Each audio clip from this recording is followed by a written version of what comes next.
everyone doing? Welcome to the final episode of After the After Hours with your boy TraderPrad. The final day of this week is tomorrow going to be a free fall Friday. Now get ready for tomorrow. Powell going on the microphone. Powell going on the microphone again. Get ready for tomorrow. So I do have a watch list ready, but if you guys are ready, hit that like and subscribe. Hit that like and subscribe. Thank you guys for all the love. Thank you guys for all the support.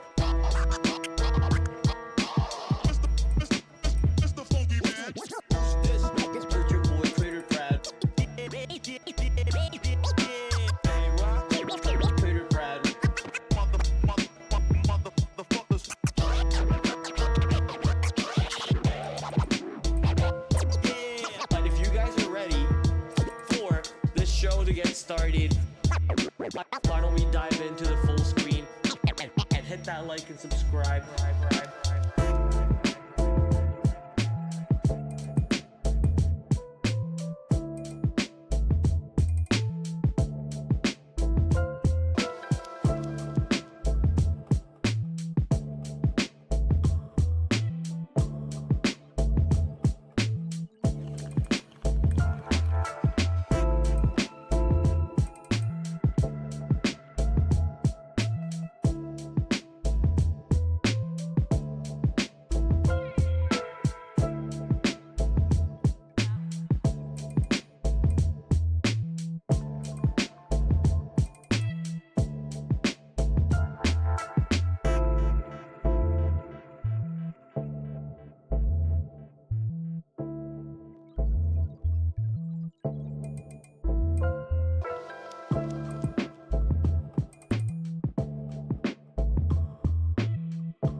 Yo, what's up, chat? Just trying out something new over here. Decided last second to do something very stupid, and now I basically music's too loud. Give me a second. Trying something new last second, but now it might be too late to go back. I put my desk up a bit. Now it's a standing desk.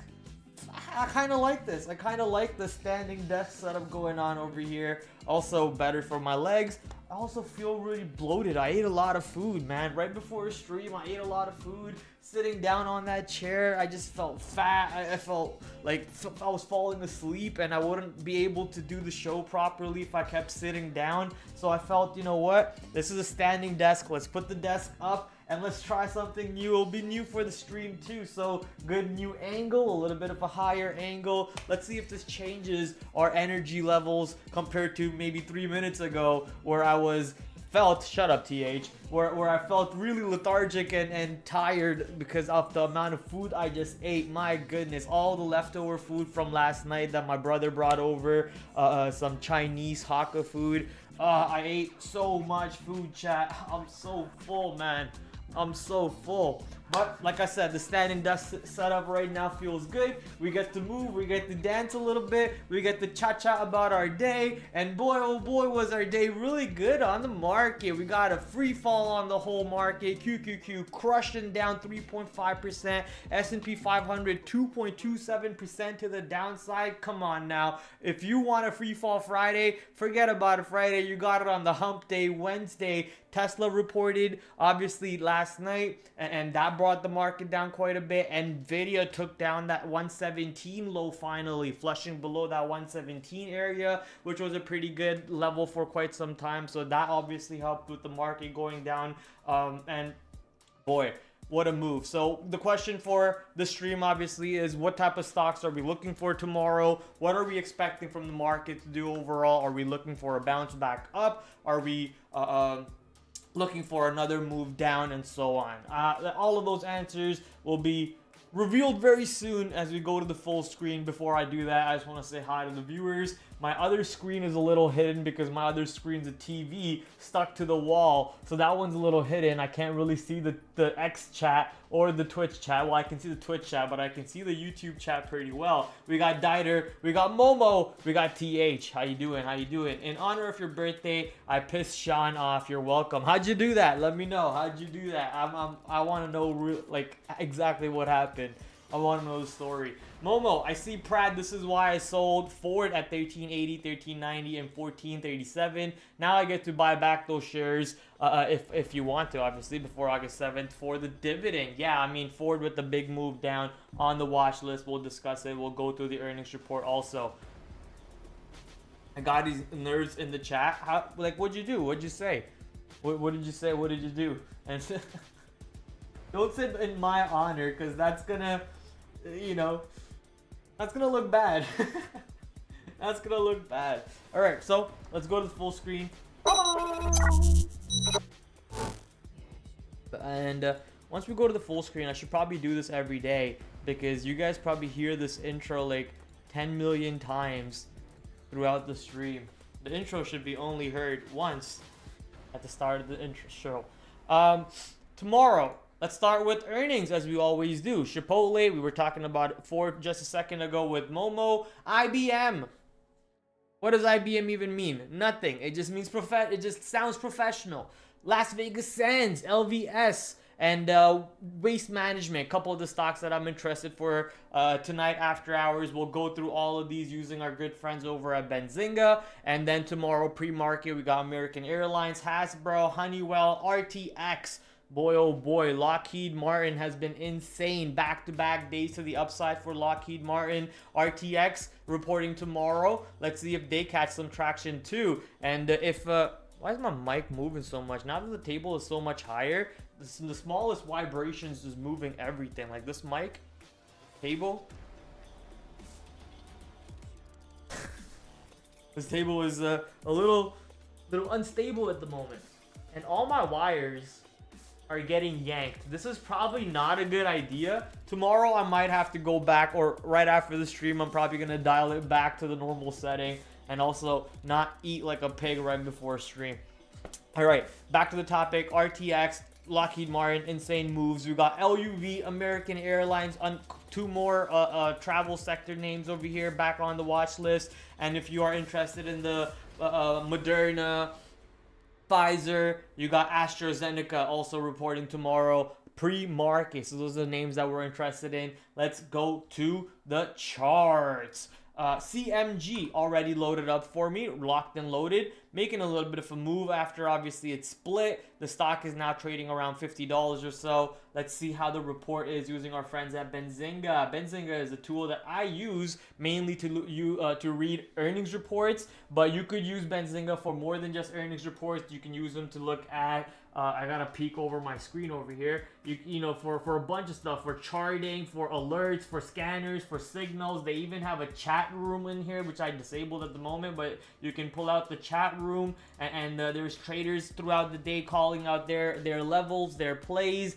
Anna Marie trades on Twitter, big name on Twitter, or should I say X.com. She is actually in this chat very active. So if you're interested to be in some sort of an active chat group where people are trading real money, real size, you could do so. Uh-oh, we got a raid. What's up, Alex? Hey, people from Think with Bookmap family, welcome to the stream. We're just getting started. We're looking at stocks that reported earnings today after hours, starting with Chipotle. So Chipotle reporting today, coming in with a revenue increase of 18.2% year over year. Looks like people still paying that expensive prices for those stupid burritos. Not sure why. I haven't had Chipotle in so long, man. We have a thing called Burrito Boys here in Canada, and they are amazing. They're cheaper, and their quantity size is bigger. So obviously, you know, me being Indian, I go for the best bang for my buck, baby. Burrito Boys, shout out to Burrito Boys. If you're trying to sponsor me, you know, hit me with that sponsor, Burrito Boys.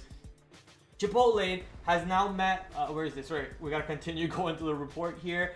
year over year to 2.97 billion, beating the consensus by 2.94. The fast casual restaurant chain company reported adjusted earnings of 34 cents per share, beating the estimates of 32. So not really too much of a beat on revenue or EPS, but beating it is good, and growing by 18.2% is great. Chipotle has now met or exceeded, I don't really care about that metric too much, comparable restaurant sales increasing 11%. So that means specific store by store sales are growing up by 11%, driven by 8% transaction growth as margins expanded. Okay, so you're telling me that your costs are going down and you're putting the price same or even higher. That's what that sentence tells me. Scam. All right. Digital sales represented 35.3% of the food and beverage revenue. Digital sales? What does that even mean? You're selling fake food on like a metaverse food? I'm guessing that probably like Uber Eats and stuff is what they mean by digital sales. Operating margins was 19.7% in the second quarter. Up 17.2%. So, well, that's okay. What was your operating margins last year, same period? Like what, 3%? That's insane. Chipotle said it opened 52 new restaurants in the quarter, and 46 of those locations included a Chipotlane, whatever that is. Chipotlane. You guys know what that Chipotlane is? I mean, I'm guessing it's some sort of a fast track food menu or a fast track drive-by. What are those things called again? Drive-by, right? Drive-by food places. So Chipotle doesn't probably have that, but now they're adding it to their locations, or especially the new locations. That's amazing. The company also repurchased 151.4 million of its stock during the second quarter, and said it has 647.7 million remaining under its repurchase program authorization. The second quarter was outstanding as successful brand marketing include the return of Chicken Al Pastor. I almost said AI. Chicken Al Pastor drove strong demands to our restaurants. Our focus and training around throughput paid off as we are able to meet the stronger demand trends with traffic services and speed driving. 8% over the okay, gotcha. Outlook, this is a little bit important. Let's see if they raised it or decreased it. Chipotle reiterated expectations for the full year 2024. Growth to be in the mid to high single digit range. Okay, the company said it still anticipates opening between 285 to 315 new restaurants in 2024, with 80% of them including having that Chipotlane. Overall, I don't really see estimate numbers and no straight out numbers like some companies report. They're just saying that they're expecting mid to high single digit range growth for the year to year. But at the quarter, they're growing. They're bringing money in. They beat EPS. They beat revenue. Let's see how the stock moved in the after hours. Looks like we got a pop.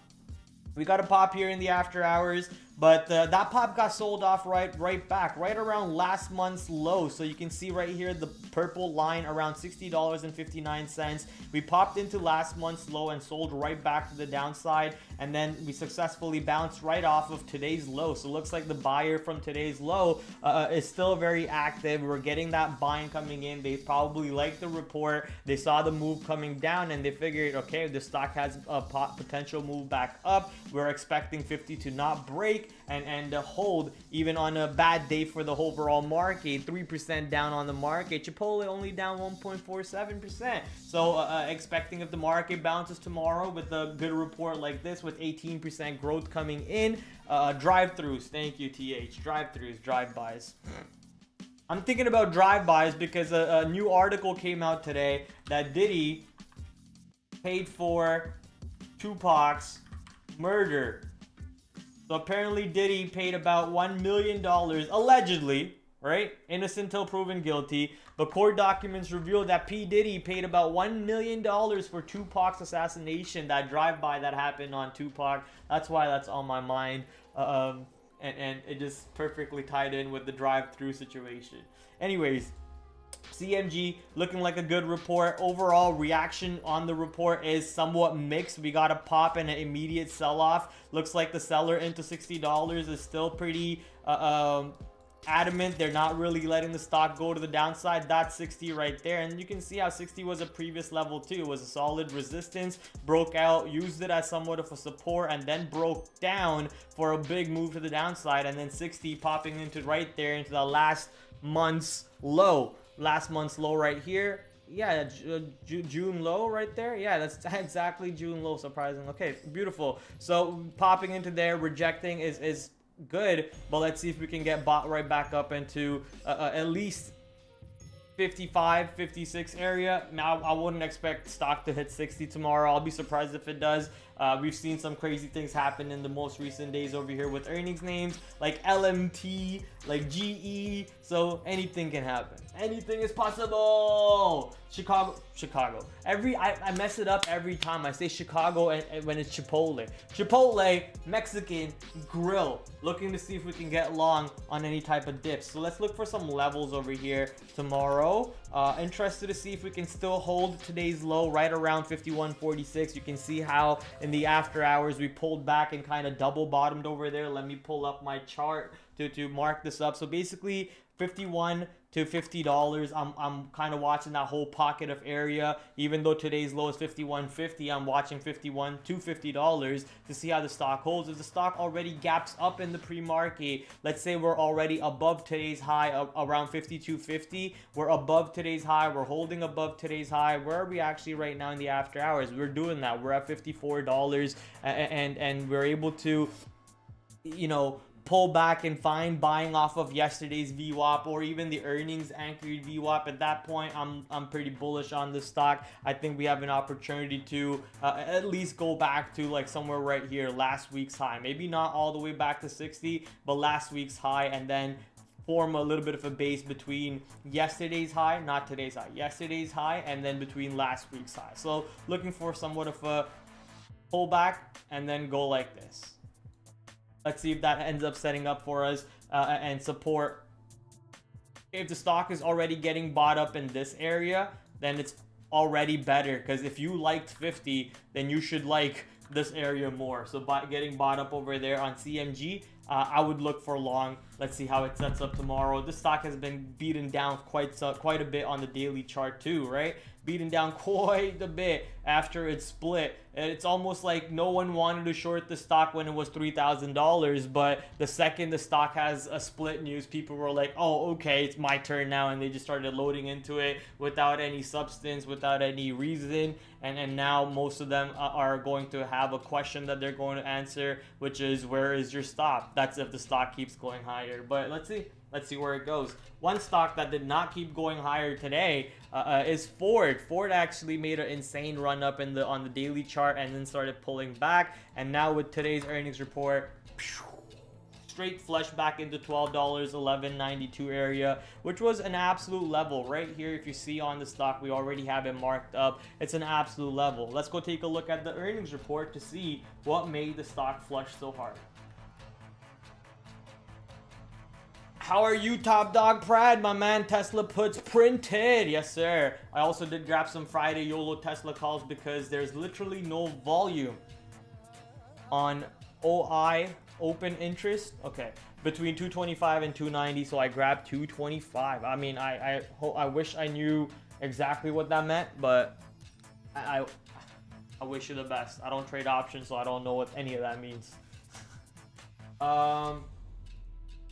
Okay, what happened with Ford today? Ford Blue, 26.7 billion, up 7%. Ford Model E, 1.1 billion, down 37%. Ford Pro, 17 billion, up 9%. Ford Blue, this is the EBITDA by operating segment, okay? Ford Blue, 1.7 billion. Ford Model, negative 1.14 billion. Ford Pro, 2.56 billion. The company said its #1 gas-powered car, #2 electrical vehicle, and #3 hybrid vehicle brands in the United States. Okay. Hybrid vehicles were up 34% year over year in the second quarter, represented 9% of the company's global mix. The Ford E-loss comes with the company citing industry-wide pricing pressures and having lower wholesales. Those factors more than offset about $400 million in the year-to-year cost reductions in the segment. Ford saw record volume for its transit commercial vans in the quarter and added the customers are buying every Super Duty truck and transit van the company can make. That's because you're not making enough. Your production sucks. Ford plans on adding capacity of up to 100,000 Super Duty trucks in the company Ontario's factory. What? Ontario? Our underlying quality is improving and Ford Pro is showing the huge upside. We've got in all our businesses. Why can't I read right now? It's kind of far on my screen. I need to kind of get closer. The guidance includes the following segment outlook for the full year. Ford Pro 9 to 10 billion, Ford Blue 6 to 6.6 billion, and wow, Ford Model E expecting negative 5 to 5.5 billion compared to where they're at right now at 1.14 billion. So expecting to lose a lot more money on this Ford Model E project that they've got going. The company sees free cash flow of about 7.5 to 8.5 billion, an increase to 1 billion. We still have lots of work ahead of us, clearly. Ford at the point of the report down 11.9% to $12.14, but as we saw already, it was a little bit lower than that. Absolutely smoked. That loss that they're taking on that Model E is insane. That's insane. So there's almost no long on the stock. Yeah, it's a pretty big drop over here. There's almost no long for me. I've never been a guy to trade Ford anyways. And the short, I mean, it has to really get under 1150 and find selling under 1150 for me to really care about a big short opportunity. Until then, I'm not really too eager to even play. There could be a little bit of a range for you to play from $12 to 1150. But I mean, am I really playing for 50 cents? Am I really playing for 50 cents? Yeah, if you take 10,000 shares, 50 cents, that's like what? $1,000? Woohoo, but Nvidia is moving crazy. The market's moving 3.5%. Like, am I really going to worry about Ford at this point? We'll see how it sets up tomorrow. Obviously, it's on the watch list. That move is pretty substantial. The report is hella negative. So it makes sense that the stock dumped as hard as it did. Now, the future is not great. So the long is almost out of the picture for me. If there is clear selling under 12 and the stock shows me that there's weakness around 1150 also, then I'll look to short pops for a possible move into $11 or something, because I could see the stock easily going down over here for Ford. However, I won't say it again. All right, IBM. Let's go see what IBM is doing. Hope you guys had a great day. Thanks, Victoria. Yeah, I had a pretty good day today. Market obviously didn't, but I did. You guys, the traveling trader, dude is a tool. What a troll. I said on the July 4th, I'm going to start a small position on my July 26 shorts. He went on to attack my character and trolled me. Shame on him. Why are you picking fights, bro? Leave people alone. Bro, Sean is such a... No comment. No comment. All right. IBM, International Business Machines. How did you do on your report, sir? I see that looks like you were green on that report. Let's go dive deeper. Is that it? Is that it? Is that it? That's the one. IBM reported 2.43 per share, beat the estimates of 2.19 on EPS, up 10.96%. Quarterly sales clocked in at 15.8 billion, which beat the analyst estimates of 15.6 billion by 1.18%, representing a 2.1% increase year to year. Software revenue up 7 to 8% at a constant currency, and consulting revenue was down 1 to 2% at constant currency, whatever that means, dude. Infrastructure revenue was up 1%, 3% at constant currency. We had strong second quarter, exceeding our expectations, driven by growth in both revenue and free cash flow. We continue to see that clients turn to IBM for our technology and our expertise in enterprise AI. And our book of business for generative AI has grown to more than $2 billion since the launch of Watson X 1 year ago. Given our first half results, we are raising our full year view of free cash flow, which we now expect to be more than 12 billion. IBM continues to expect constant currency revenue growth consistent with mid-single digit model at current foreign exchange rates. Currency is expected to be about 1 to 2 points a headwind to revenue growth. The company now expects more than 12 billion in free cash flow for the full year. And at the time of the report, going up apparently 2.17%. Let's see if we jumped a little bit higher than that.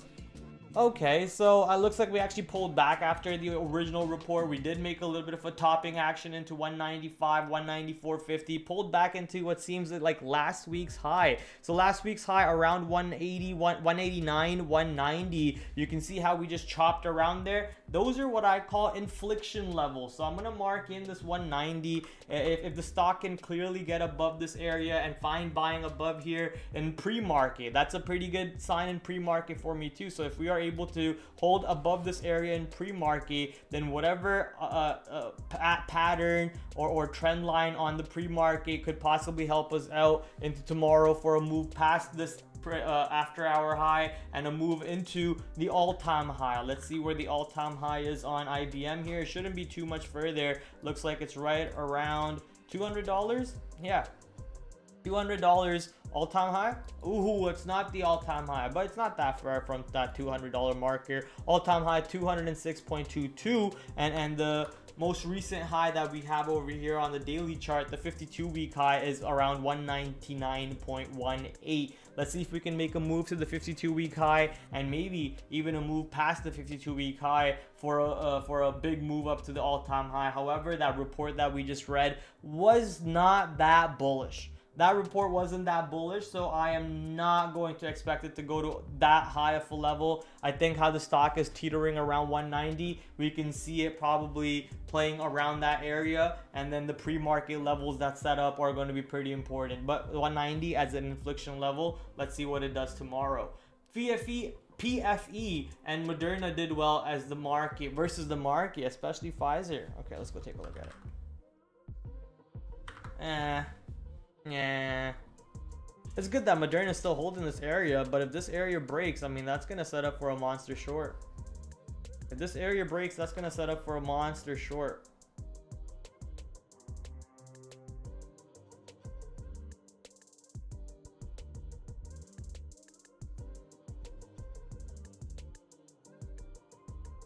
Right. Next stop, LVS, Las Vegas Sands. How did you report?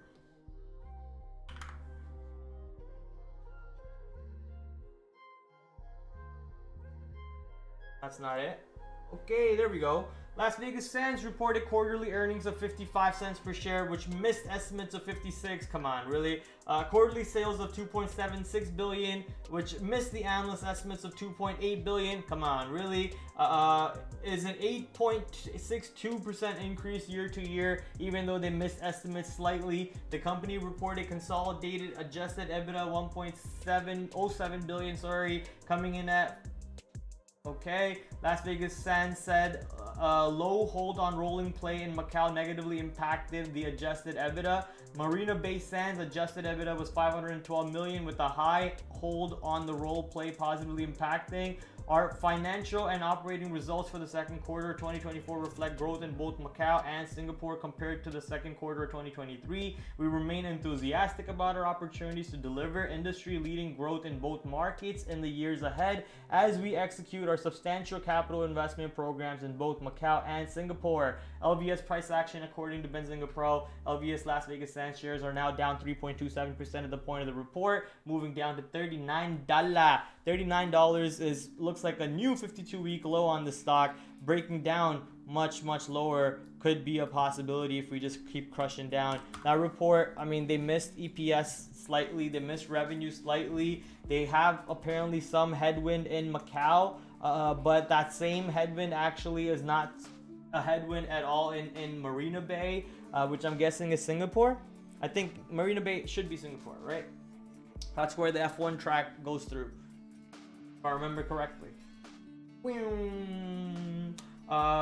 So Las Vegas Sands moving a little bit lower. They are growing year to year, right? They are growing year to year, but I guess the market just does not like the fact that they have some headwinds going on.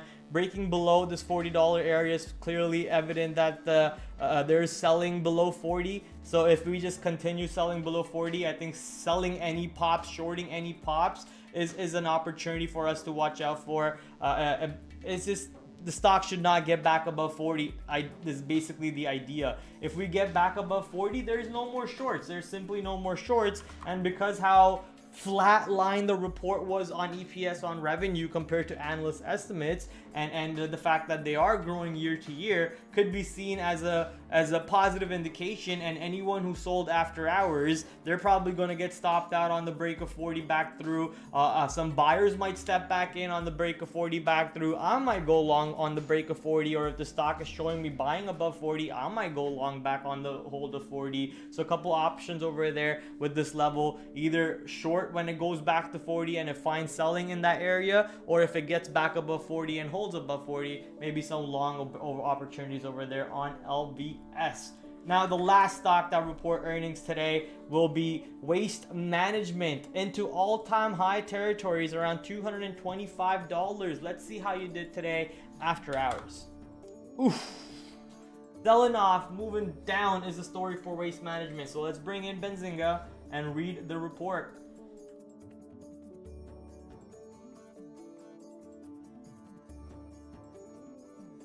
I'm not reading that.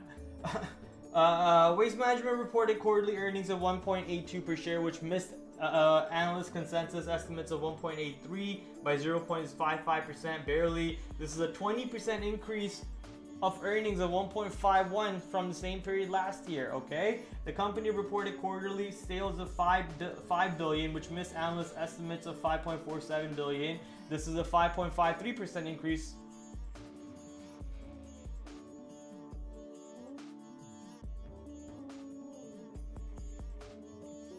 Waste Management says confident on track to meet or exceed the midpoint of full year financial outlook provided in April.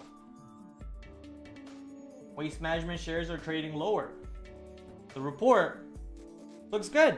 They missed again EPS, revenue very slightly, very slightly. They're growing year by year. 5% growth, that's not bad. Let's quickly go check how their previous other reports were. This today.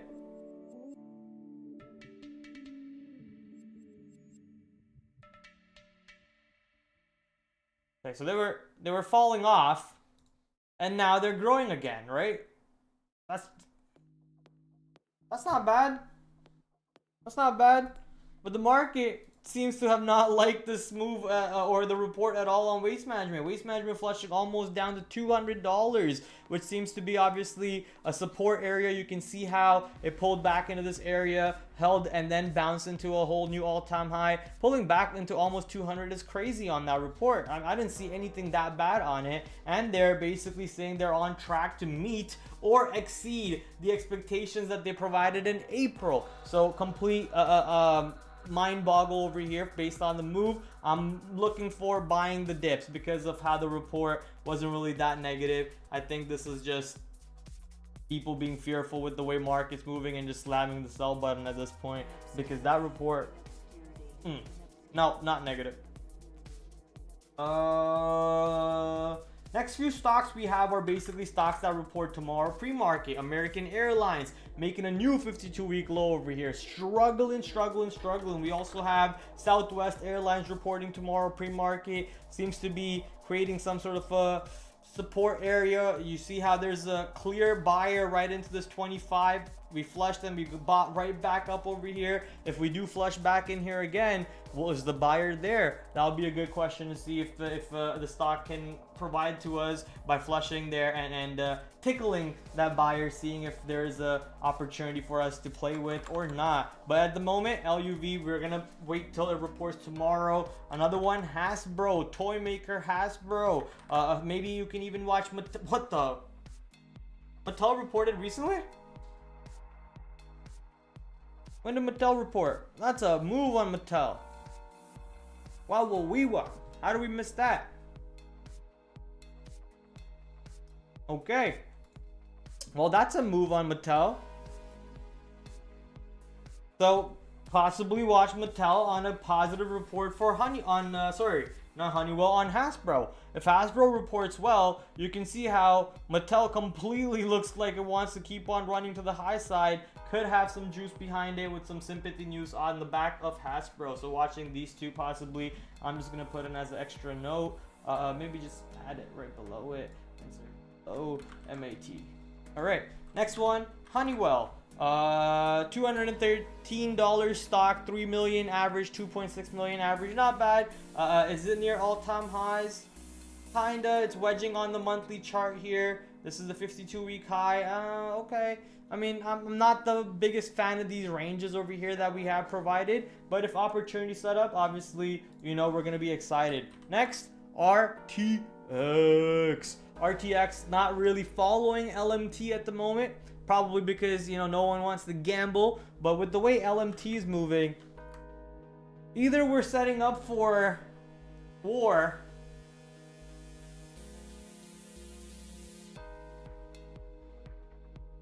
right? These moves possibly indicate that LMT, somebody knows something, and nuclear missiles are being bought, maybe created by LMT. Hey, or maybe the assassin, maybe not, I don't know. Overall, monster move over here from its own earnings report. RTX reports tomorrow. GE Aerospace, another name that made a monster move on its earnings report, kind of in the same space over there with aerospace and defense and so on. So GE also something to maybe keep an eye on as RTX report. But sadly, GE had a big sell-off move today, negative 5% down. That report that it helped it yesterday did not help it today at all, and that's usually not what you want to see. You know, if you had such a monster move yesterday, you want to show that you are able to at least hold yesterday's levels, like yesterday's low, yesterday's VWAP or something. But nope, no buyers came in today for GE as the market crashed. They said, I'm out, deuces, peace, I'm out. ENPH. I had a good long on ENPH today, but I screwed it up for myself. I'm pretty upset on myself for that. However, ENPH making a good move today to the upside, 12.8%. The market move did not matter for the stock, moving right back into a previous resistance of 120. Now, if the report is bullish as we thought it was, right? We read the report, we thought it was bullish. We also know that interest rates are getting cut in the near future. Bank of Canada actually cut interest rates today for the second time this year. September, FOMC is predicting that interest rates are going to get cut. So if you consider all those reasons, ENPH looks to be a pretty bullish move up, because these stocks actually make quite a bit of a move based on interest rates and so on. So looking to see how this stock can do, if we can possibly dip into today's technical levels, like today's VWAP, today's low, today's high, or create some sort of a breakout past 120 and then pull back and show me buying above 120 for me to get into and join the party, join the trend. So you can either take the breakout of 120 for a quick little, you know, momentum trade, but I more so want to join the trend, the buyers, you know, first let the momentum play out, let the monkeys do their thing, and then once it comes back, and then you know, the 10:30 move, the 11 o'clock move, when hedge funds are actually making decisions and moving the market, when the monkeys are out of the market, I want to join the big boys. I want to join the big boys in the big cars and the Maybachs, and you know, have my driver driving my car for me, and I don't have to be in the driver's seat. You know, I don't have to be in the driver's seat because I'm not the one making you know, momentum decisions. I'm just trying to join the trend over here with the buyers or the sellers. So ENPH, let's see if you're there tomorrow. I'm expecting the market to go up, right? It's pretty rare to see a market go down 5% on the QQQ and expect another 2% down the next day. It's pretty rare that happens. I think the market could easily go up in pre-market and then get sold off. That is very much a possibility, but we'll talk about all those scenarios very soon. For now, ENPH, I think a possible hold of today's technical levels could take us right back into this 120 high, and then more juice above 120 is just beautiful. It's just beautiful opportunities for us to play with.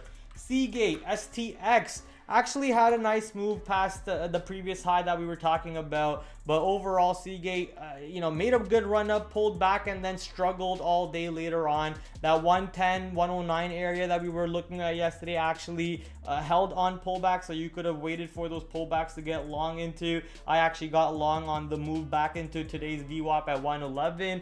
My stop was 110. I was long 111 and started consolidating here in this range, so I moved my stop higher. I got stopped out. I took a quick loss on this stock and I moved on. And usually when this type of moves come in, I just get bored of the trade, so there's no point in me to take a look at it. I think tomorrow you can expect a lot of basically that. Yeah, the original reaction was insane, but then after that it just got nullified. So expecting the day 2 move on a stock like this is pretty rare. It's pretty rare. Spotify.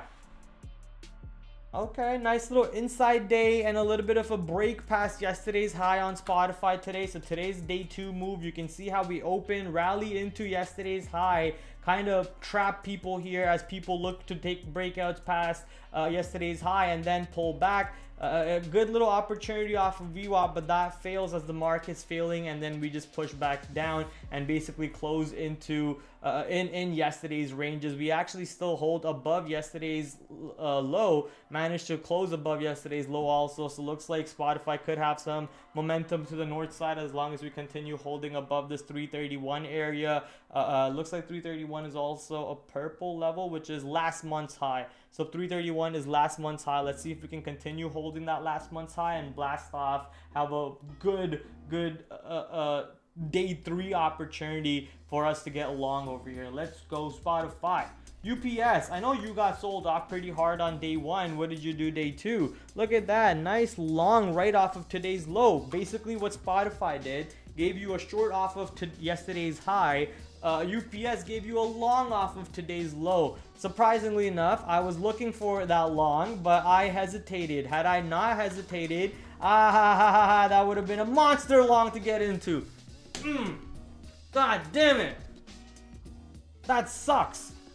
I mean, look, this is a hard stock to maybe get into. You can see how it flushed right off the open, but then it held beautifully today's low, and then obviously it was under VWAP, under VWAP, under VWAP. There is a scenario where the stock, let me just zoom in for you guys. There is a scenario where it does this, right? It does this, and then it starts rolling back down, and then we can hang out by today's low, or it starts rolling back down and actually breaks that area. Now that long is actually not good, but look at this long. Once we get back above today's VWAP, some volume starts to kick back in, right? Some volume starts to kick back in. More importantly, we break the seller. The seller is gone. The stock goes higher, pulls back. That selling action right there is actually scary, right? You see the stock going higher, and the selling action right there is actually scary. That makes you worried. But see the velocity of the stock right back to the upside after that seller. There's going to be some stops over here that are going to trigger, and when those stops trigger, obviously you get the big move, and you can see that some buyer stepped in and they actually said, okay, enough is enough. We're making decisions now. We're making decisions now. It's my time. I'm the dictator, and they pushed it back high. So you could have looked for long somewhere in this area and had your stop basically at that low. Very tight risk to reward, and look at that move. You don't have to pick the bottom. You don't have to pick the bottom. Just because we talk about yesterday's lows and yesterday's highs doesn't mean you blindly get long there or whatever. You gotta wait for confirmation, see how buying comes in, and exactly you can see how after the flush, right after each flush, some buying keeps coming in around this area. That means there's an active buyer. Eventually the buyer moved up their orders and then slammed the sellers. So monster move over here on UPS that we missed out on. I'm a little sad seeing that. I'm actually going to put it in my notes to write it up anytime I miss an opportunity like this. I write it up in my notes so it stays in my memory bank and I don't screw this up. I was looking for this long, but I just stopped looking at UPS later on in the day. That's so sad, chat. That's so sad, man. Anyways, monster move. Let's see if UPS can now sell back down. Sell back to the downside. Let's quickly... hopefully I'm not on the drawing tool. I'm not. Okay, so obviously that news was a little bearish for earnings report was a little bearish for UPS.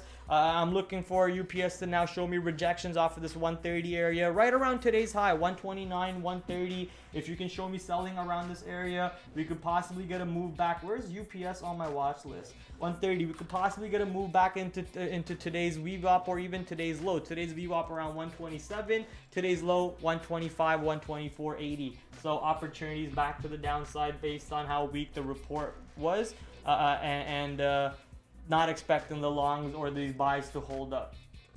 GE. Now that return to the downside on GE was a little crazy. This is gonna probably shake out some of the longs that built into it. That's this is a little scary move back down. I'm gonna watch it. Also, it's a boomer name, right? Day 1 was a big move. Day 2 was a big move. I'm not gonna expect day 3 to be a big move. So it's gonna be on a lower priority list. But because how crazy day 1 and day 2 were, there could be something there day 3. There's something day 3, but I'm just not gonna force it.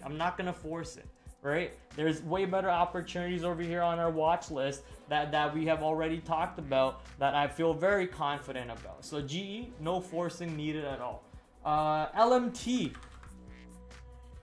This one hurts too because I was looking for the long into the 500. 500 was exactly around yesterday's high right there. 501.77 was yesterday's high. Today's low 501. Wait, no. Yesterday's close 501.29. Yesterday's high 501.77, and today's low 501.48. Come on, dude. Right? How much more perfect do you want a level to set up for you? How much more perfect do you want a level to set up for you? That is picture perfect. You got basically 501 to 500 on a stock whose spread is sometimes $2, $5. You're getting an opportunity to risk $1.50 on this double bottom hold on 501. Even if you get in at 503, 502, you're not risking more than what sometimes the spread is for this stock, and it gave you a big move to a new all-time high, man. What a sad story for myself here for missing out this long. But if someone's buying Lockheed Martin this way, 2 days back to back of 2.6 million shares coming in. Obviously these days over here we had a lot more volume. Lockheed Martin usually does not even trade 1 million shares, but 2 days back to back of 2.5 million shares coming in, it's pretty insane. We are going to war at this point. Everyone get ready, pull out your COD skills. Where's my controller? Pull out your COD skills, right? And we gotta go absolutely crazy over here if we need to defend our territories. But at the way Lockheed Martin's moving, some fear is needed. Not for the market. I'm talking about life. Okay. Next few stocks: AT&T and Verizon. Obviously, AT&T reported, I believe, today pre-market. Verizon reported sometime sometime this week earlier, if I remember correctly, Monday. Verizon actually flushed to the downside, AT&T to the upside. AT&T's move helped Verizon go back up, which is exactly what I said, I think, yesterday. I said if AT&T comes out with a good move, Verizon could use this area to climb back up, and picture perfect. But going into tomorrow, I don't really have a trade on either of these stocks. Not too interested for trading AT&T or Verizon. I mean, if I don't care for Ford on day 1 opportunity, AT&T and Verizon for day 2 are even less of a priority for me. I care for Spotify, UPS, Tesla, and all those other names. So talking about Tesla and okay, yeah, there you go. I do have Tesla and Google. Let's talk about them. Big flush to Tesla. Finally, the pizza slice pattern, the wedge break coming in, and we flushed. The report was pretty weak. I thought we would go to 200, but we didn't. We didn't go to 200. Surprisingly enough, we bounced. I shorted Tesla right here at 221 on the way down after already flushing off the open. We had a little bit of a bounce, but that bounce got matched with selling right away. So I figured if we're gonna break that low of that candle and then go test today's low, which is right at 221, and there's a buyer there, we're going to, you know, at least go down quite a bit of dollars. So I got short on that level of 221, and then on the way down to 220, there's a little bit more size at 220. I added on the break of 220, and then I covered on the way down. I think my last out was right in this area. I tried another short that got stopped out. I lost some money over there, and then later on at 220, I tried another short that lost, and then I basically stopped trying to short Tesla. I stayed away from it. However, Tesla did close at the low of days. I think you know, obviously the stock is on SSR, but even though being on SSR, it should not stop it from going down into $200 in my opinion. So more downside expected, and let's see how the stock behaves first on pops. Are we going to get a pop into today's VWAP, which is actually at $218, $220? So a pop into VWAP would be beautiful for us to look short. I think that would be an overextended move on the stock. A $5 pop in pre-market into 220, giving us a short, just $5 short off of away from the high of today. I'll take it. I'll see if that one can set up. But the higher we go, the less likely the shorts are gonna be good, right? So praying that Tesla doesn't go near today's high. I don't want it near 225. I much rather short it near 220 or so. Today's low 215, 214.71, and that's where the stock kind of closed around. Google. I actually didn't look at Google all day today. I was too focused on Tesla. But how did Google do? Google obviously had a decent earnings report. They missed on YouTube revenue. Market didn't like that at all. And obviously market being red probably affected Google quite a bit. Popped, looked like it wanted to go higher, but the market weakness just took it lower. I'm glad. Oh, that scared the shit out of me. My hallway lights just turned on because the sun just set at 8:50 p.m. Welcome to Toronto, 8:50 p.m. So Google wasn't really interesting for me today. Tesla was more interesting. Nvidia was more interesting. And I think that's where I'm going to keep my eyes on, right? Google has never been interesting for me as a Magnificent 7 stock. It's always been Tesla, Nvidia, Meta, Microsoft, and so on. So I'm just going to keep my eyes on those. Let's talk about Nvidia real quick. Breaking that split day low finally and showing weakness under it. That is exactly what we wanted to see as a day trader who's been trading Nvidia for quite some time now, because now this opens up some real downside on Nvidia. I am not expecting Nvidia to get back above this area. So any pops into this area, which is right around today's high. Today's high is 119. I'm talking about 117. $3 away from it for a stock whose ATR is probably back to $10 now. Nvidia, what's your ATR now, my friend?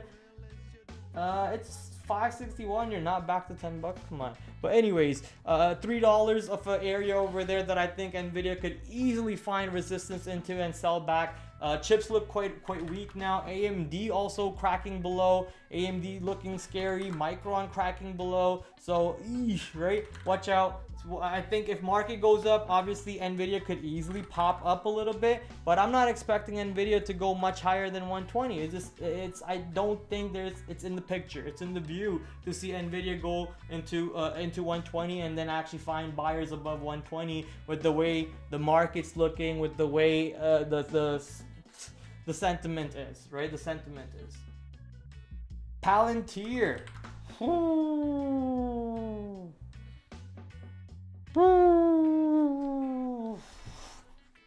Palantir. So we were pretty bullish about Palantir because how it was getting bought up every single day, but today was absolute breaking even that 2680 level. I actually tried a small long at that low. It was working for me, but then I noticed how weak it was and I closed this trade for flat. Didn't lose any money on it. Big sell-off today. Let's see if Palantir can now finally go back down after holding some buyers. Everyone who bought in this area probably has their stop right around here.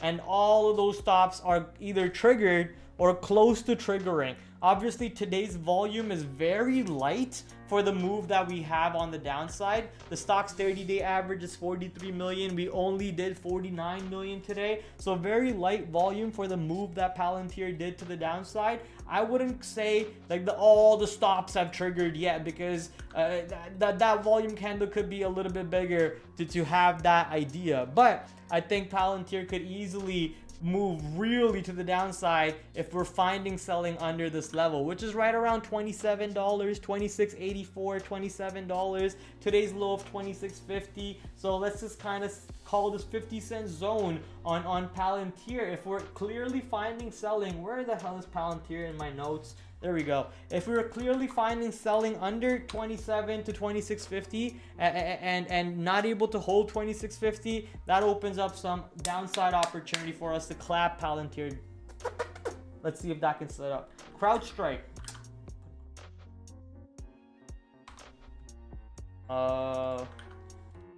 CrowdStrike.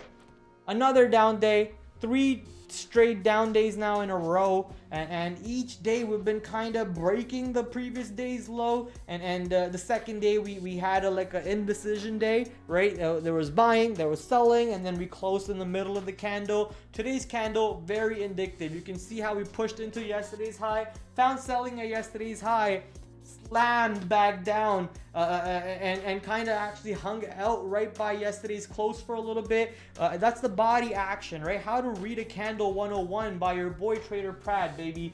So this candle action right here, showing you that it actually went right into yesterday's high, found some selling, it hung out somewhere into yesterday's close, did not find buying, and then got slammed right back down. And because it did not find any buying into yesterday's VWAP after going there, and not finding any buying into yesterday's close after going here, just brought in more short sellers and more longs from yesterday, hitting their stops, and a big move right back down. Obviously that volume is dying down a little bit for how big the move the stock is providing, but I think this is just more bearish news. There's a lot of big players out there on X.com who are you know, very opinionated and throwing their voice around on how they feel about the most recent activity from CrowdStrike, how they're positioning themselves in a trade for CrowdStrike. They're looking for big shorts on the stock, so they're expecting the stock to go back down. Previously was trading at 25 times revenue.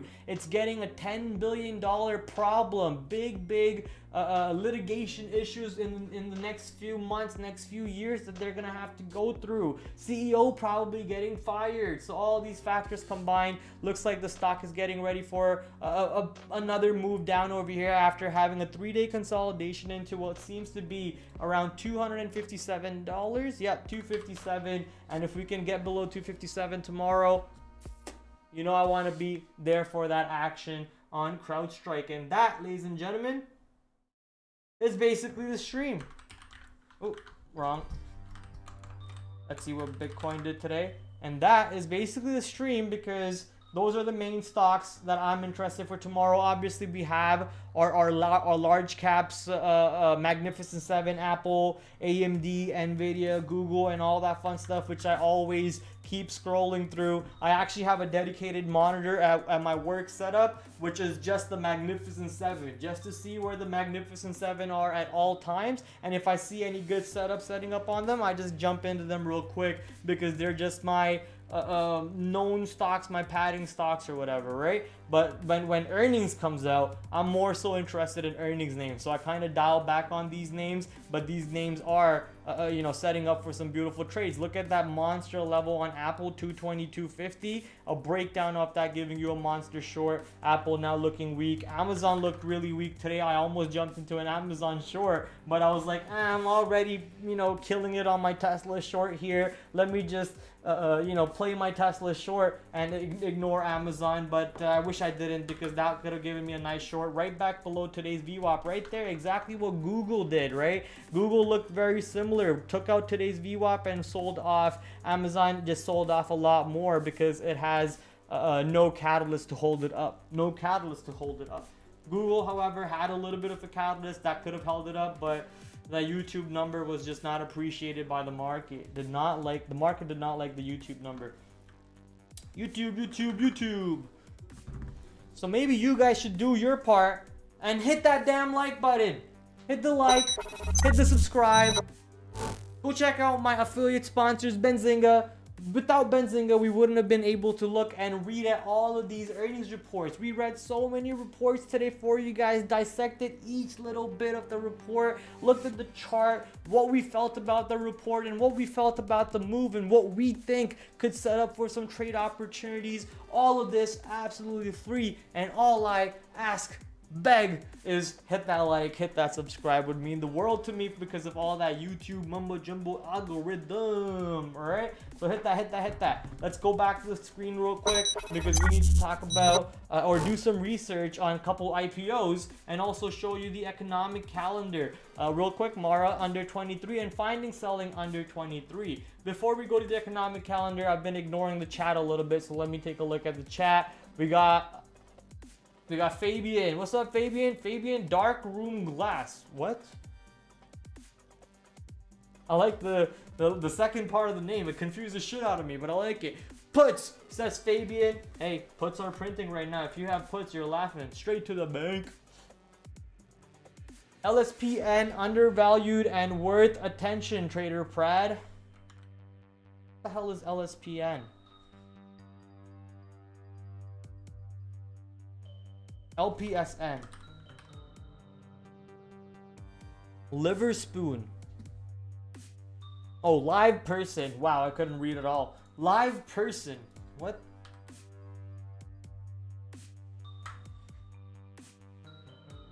Not that much of a small cap, but whatever.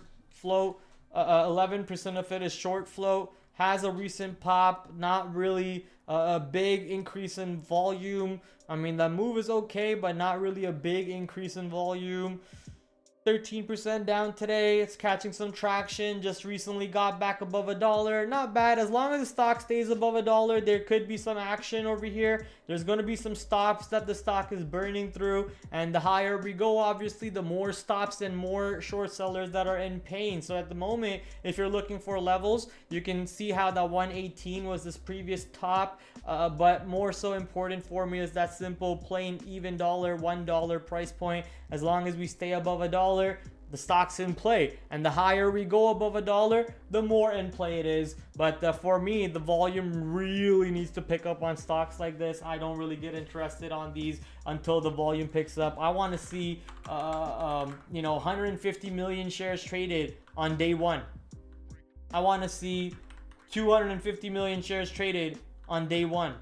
Without that, I'm bored. I'm going to sleep. Boring. 722 holding on serve at the moment. The pop getting sold, however, looks like serve might be done, but as long as we stay above 722 on serve, $7 basically, we could get possibly another opportunity back up. And Mira selling back down over here. Looks like Mira's game is over. Mira, game over. All right. Hi Prad, have you discussed CMG yet? Yes sir, it was stock number 1 at the start of the show. If you just rewind back, you'll be able to catch it. It should be the first stock, actually, the very first stock that we talked about. Where are we in the chat over here? Bill Cook, Prad, what's up? What's up, my friend? Haven't seen you in a minute. I wish I knew you a little bit better so I could say that. I'm guessing you're talking from the Trader TV days. If I haven't, if you're coming from there, yeah, it's been a minute. It's been a minute, hasn't it? I'm glad that you found me. Welcome home. Welcome home, baby. Welcome home. John, what's up, John? How you doing? Watching the show, hitting the like. I love it. I love it. Any input on OS? OS was a IPO today. I traded it. I did not like it, and then later on in the day, it made that stupid pop. Whatever. I don't care. The volume is gonna die down tomorrow drastically. The stock is growing. It is a growing company, but I am never a fan of buying a stock on day one, on week one, on month one of an IPO. I'm never a fan of doing that on companies that I don't know, right? On companies like Reddit, Coinbase, even though that would have been a bad experience if you did that. Discord, if it goes public tomorrow, on day one, I would, because of how much love I have for Discord, I could possibly see myself thinking about buying Discord and holding it on my long term if it's in a reasonable price point. But for swing trading, for investing, first of all, not a financial advisor, so I can't even advise you on that. But for those type of ideas, you got to be a little careful, because IPOs can always go lower. People need to find where the buyers are, where the sellers are, and that takes a little bit of time. That takes a couple, some action. So not too interested on the swing or on the investment side. And as a day trader, you got to think about the big picture. And it's hard to think about the big picture on a stock that just reported. You can play today's levels, right? You can use today's low, you can use today's high. It could possibly have some big size on the order book that you spot, and you use that to trade off of. Either you take a breakout of the size, or you get short into the size. So there's some opportunities here that will set up for you tomorrow, most likely. If there is volume, it might be worth keeping an eye on OS. But it's not even on my watch list tomorrow. It's not even on my watch list because there are better IPOs reporting tomorrow. New IPOs coming out. One of them worth $4 billion. Let me just quickly grab a sip of water here.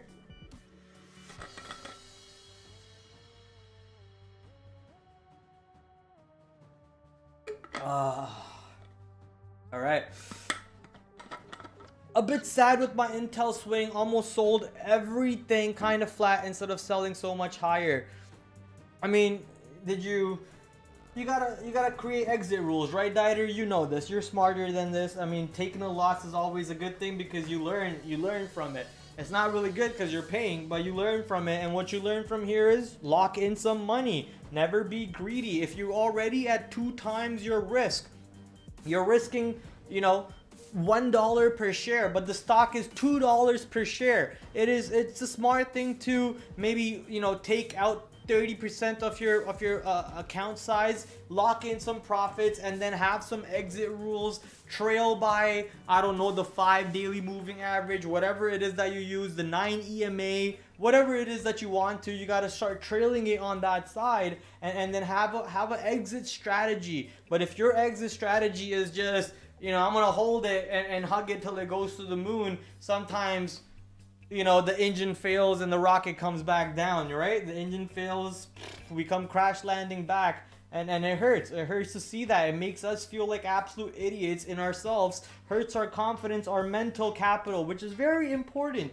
More important than your physical capital, your money that you're putting in the bank account, inside the trading account. More important than that is your mental capital. And when you spend that, you lose your confidence, you start hurting yourself in trading. I've been there before. I'm kind of there right now, and I'm just getting over the hump. I feel like I'm unlocking some things that I haven't unlocked before. Hitting 30 has changed me, chat. Hitting 30 has changed me. Right, so kind of unlocking things that I haven't before now, and seeing the bigger picture of things. So kind of getting to that point. So don't lose the mental capital. I know it hurts a little bit, but pick your head back up, my friend. Your trades in the last week have been amazing. You've been killing it on the call outs, on the internals, and the reads that you've been getting on the market. Just do that again. Apply that again. Build that account back up. Base hits, base hits, base hits. Build the account back up and then size up with it. You got this, Dieter. You got this. We got this. All right. Couple stocks reporting earnings. IPO tomorrow. Lineage, $4 billion company. And then we got Concerta Group Holdings, which is a $672 million dollar company. We're going to go read about them real quick.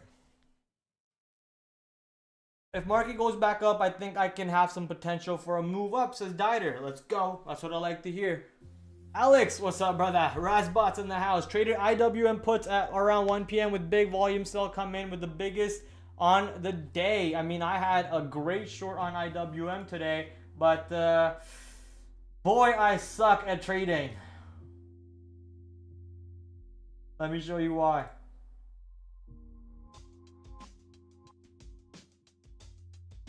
That's not IWM, that's IWM. And also pull up this one.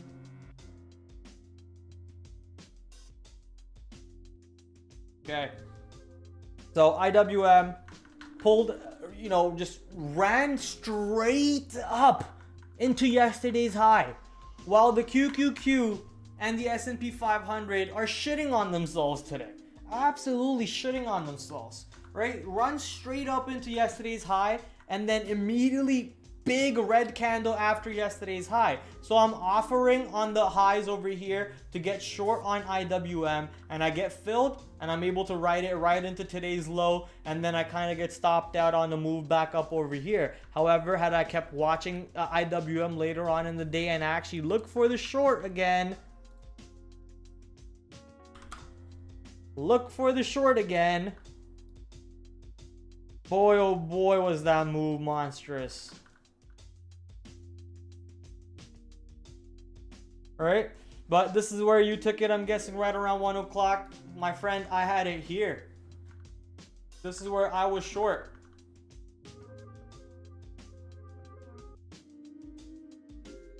Sometimes life goes that way. ENPH was the other chart I was trying to show you guys. Got long on the break of the high, but just traded pretty poorly. 120 was... could have been nice. Could have been nice to have 120. $5 per share winner for risking $1. Come on now. Come on, Brad. Do better. Be better. Do better. Be better. Do better. Be better. Do better. Be better. Okay. Bitcoin just flushed. Woo! Big volume candle. 135 coins in the 5-minute candle here being sold back to the downside. Bitcoin, nice little move coming in over here. This is the 5-minute chart. Let's go to the daily chart, see what that looks like. Yeah, that's a little bit of a start of the move, but we have this low right here into 63K. As long as we hold above the 63K, I think we're good. Let's see if a double bottom comes in. But if a double bottom is ne pas, that means not there. No mas, no more. If we get, I don't even know if I'm saying it correctly, but if there's no double bottom, no buyers stepping in around 63,000, I think we're back to 60K on Bitcoin, at which point Mara is going lower, Coinbase is going lower. So watch out for that. I'm learning so much, Brad. Thank you. I appreciate you being here. I appreciate you messaging in the chat. I appreciate you, listening. I appreciate you hitting the like. I appreciate you sharing it with your friends. And if you're not doing any of that, then I hate you. I hate you. I hate you. Hate's a strong word. I don't hate anybody except for myself. All right. I was going through the watch list, which is done. We'll do the IPO research real quick, but let's go talk about the economic calendar tomorrow. What are the times where the market could have a little bit of a move up or down? So those time periods are 8:30. It seems like 8:30 is just all the way down over here. So it's 8:30 and 11 o'clock after that, and then 1 o'clock. So those are the main time periods tomorrow that we have to be careful for. We got some economic numbers such as continuous jobless claims, core PCE, GDP numbers, initial jobless claims, more PCE stuff, trade balance stuff. So a bunch of data coming out all at once at 8:30 on Thursday. This could, depending on what numbers coming out, how and what numbers more bearish than the other or bullish than the other. Are they going to nullify each other? Is it going to help the market bounce back up tomorrow from the big destruction that it had today? So a couple of questions over there that the market could possibly answer at 8:30. Keep your ears, eyes, nose tuned, skin, all your 17 senses activated and ready for that time period if you're trading. Another one, like I said, 11 o'clock, you got a couple bill auctions such as the 4 and the 8. Small time period, doesn't really matter too much, but could get a little bit of a reaction off of those numbers. And then you have a little bit of a bigger one, the 7-year auction note coming in at 1 o'clock. As you guys can see, that's a 2-star event. Watch how that one plays out. Momo's talking about Disney. Did I miss that? I did miss that. I was on my watch list. Disney 90 could break and go lower for sure, but watching Disney is painful. Like, watching Disney is painful. This was so not clean. And I actually was watching Disney. The way it moved back into VWAP and started going and holding above VWAP, that completely turned me off. And I said, you know, what am I going to do here? Short in this area for a move back down to low a day when I can go long ENPH at the same time of the day, when I can go long ENPH and get a $5 per share move. Obviously, I didn't trade it myself to the best of my ability, but there's better names out there to go play with at the moment, and I'm gonna go do that, right? So there's an option here to look for the short through 90. The news looks pretty bearish, right? They're going on strike and everything. Before me, the play was $96. The short at 96. If you had it, you had it. If you don't have it, then this is a little extended. There could be a bounce. If the bounce even comes in, it's not gonna go much higher than 92. So you know, I'm just not excited to trade Disney as a day trade. For a swing trade, I mean, I don't even swing trade anyway, so there's no point in talking for me on this one, because I'm getting tired. It's 9:13. I haven't played chess yet. I'm freaking out. Okay, let's do some research on not Lin. What was the ticker, chat? Shit, I don't want to cheat. Anyone know the ticker? I'm gonna have to cheat. Line, L-I-N-E. We missed one letter. Lineage, line. No! Okay. We'll go public soon. $4 billion deal size, offering $47 million. Expected to open in the price range of 70. Go back to my watch list real quick. Expected to open in the price range of $70 to $82. That's crazy. What do you guys do? So you're growing, but your growth has fallen quite a bit. From 2021 to 2022, you grew 33%. But from 2022 to 2023, you only grew 8%. Okay? What do you do to begin with? World's largest global temperature-controlled warehouse REIT.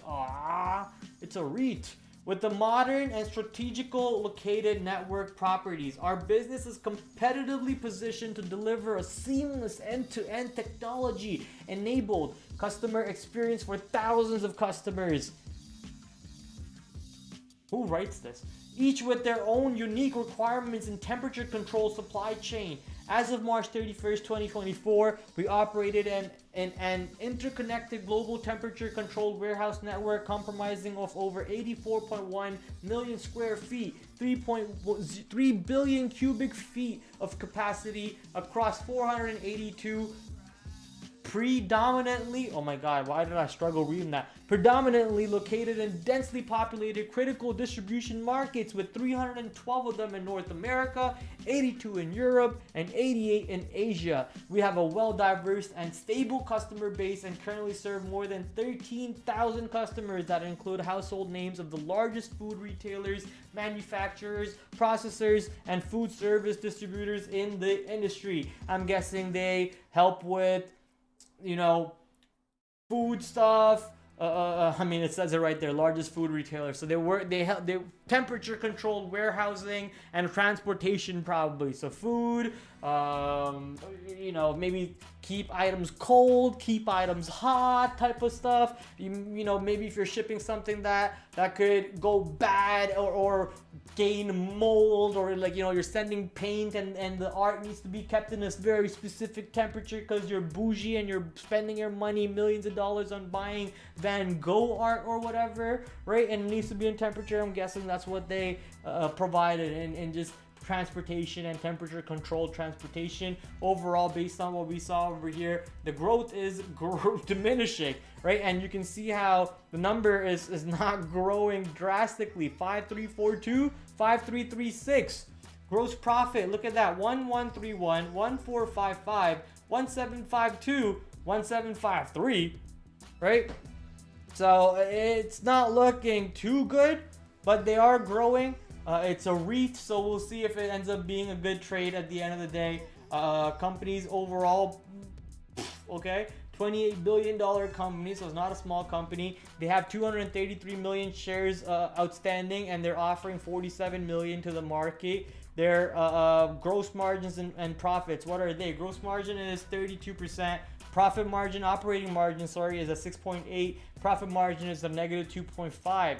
In the last 12 months, operating cash flow came in at 792.9 million, with capital expenditures is ridiculously high, 384.6 million, giving a free cash flow of only 108 million. The company has 93.6 million in cash and 11.23 billion in debt. Ugh, yikes! With giving them an earnings per share of negative $47. In the last 12 months, Lineage revenue was 5 billion, but you're in debt 11 billion. And 135 million in losses, giving them a loss per share of 0.58. Big time in debt, but they basically make half of their debt in a year. The growth also, like I said, not looking too good. There could be an opportunity to possibly short it on the break of the 70. The higher the stock opens, the better I like it for a short. It's as simple as that. The higher the stock opens, the better I like it for a short. Concerta, 551 million, 22 million shares being offered. And let's go see, what do they have? 126 million. They're a $3 billion company. Okay, 27% gross profit, operating margins 15%, and profit margins coming in at 9.8. Not bad. Cash flow coming in around 261 million. Capital expenditures, okay, that's not bad either, but that's like almost half. The company has 49.5 million in cash and 910 million in debt. Just say $1 billion, bro. Come on. In the last 12 months, the company revenue was 1.85 billion. So you make more than what your debt is. That's a good sign. And earned 182.64 million in profits, giving them an earnings per share of $1.44. That's pretty good. They're actually making money. So overall, not looking bad over here. Concerta, what do you do though? Are you actually growing year to year? So, okay, that's pretty good. 2022, you were not growing compared to the year before that, but 2023, you're growing, and looks like 2024, you're also growing or on the path of growth. But what do you do to begin with? Founded in 1979, grown to be the largest provider of occupational health services in the United States by number of locations, our national presence enables us to provide access to high quality care that supports our mission to improve the health of American workforce. As of March 31st, 2024, we operate about 547 standalone occupational health centers in 41 states and 151 on-site health clinics and employer work sites in 37 states. We also have expanded our reach via our telemedics medicine program serving 43 states and the District of Columbia. In total, we deliver services across 45 states and the District of Columbia. We had approximately 11,000 colleagues and affiliated physicians and clinicians. Did I say it? Clinicians? As of December 31st, 2023, who support the delivery of an extensive suite of services, including occupational and consumer health services and other direct-to-employer care to more than 50,000 patients each business day on average 2023. Our patients are generally employed by our main customers. Your patients are employed by your customer. Employers across the United States.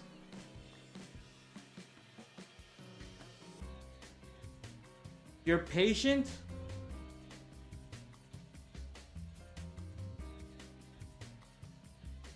is employed by your customer. So you serve a customer that hires the patient that you're treating.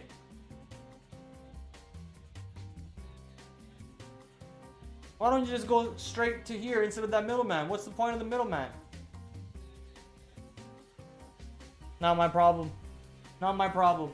Overall, $23 to $26 expected to open for the stock. Not looking too good. It looks a little meh, if you ask me. Looks a little boring, looks a little meh. We'll have to just wait and see if it opens, if it has some size on the level 2 on the order book, for those of you who don't know what level 2 is, and if we can, look for some clear long opportunities or short opportunities on the stock. But until then, this one looks a lot less boring, a lot more boring than the previous one, LINE. And that, boys and girls, is... Where's my goddamn mouse?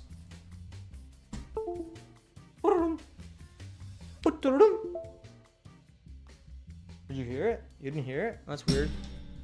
Why didn't it play the... Right. What else do I have to do? I think I did everything, right? We did the watch list. We did the econ calendar. We did the IPO prep. Only thing left is chess. Last thing before we go chess, ladies and gentlemen, please do go check out my Linktree page. Join my social media network. We got a lot of things going on all of our social media. X.com, where I usually share my trades.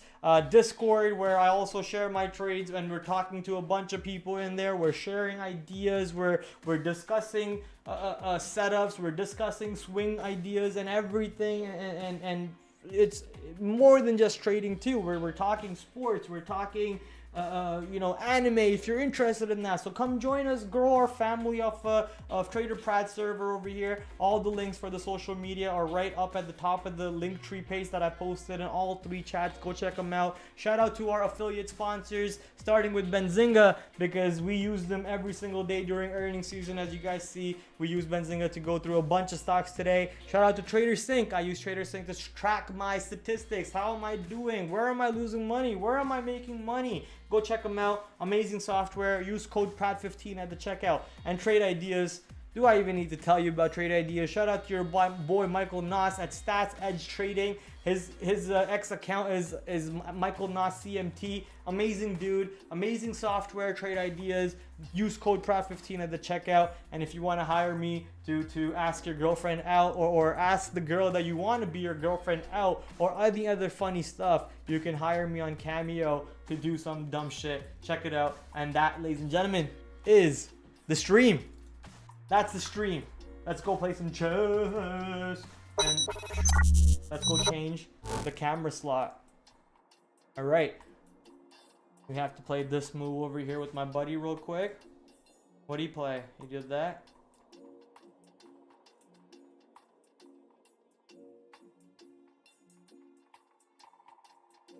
All right, time for puzzles, chat. Time for puzzles. Step this way. Bitch, step this way. Step that way. Step this way. Step that way. White to move. Are you my friend? Are you locked in? Then step that way. Bitch, step this way. What? Die fuck?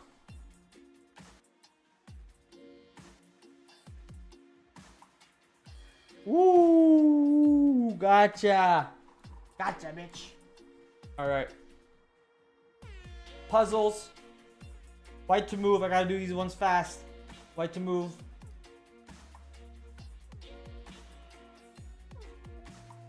Black to move.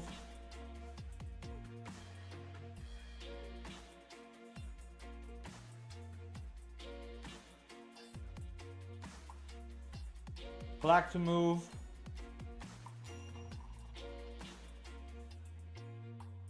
Black to move.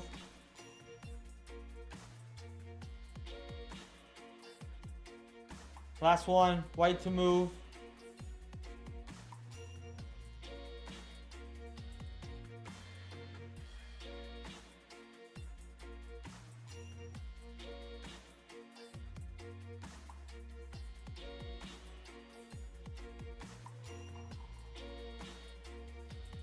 Gotcha. That was whatever.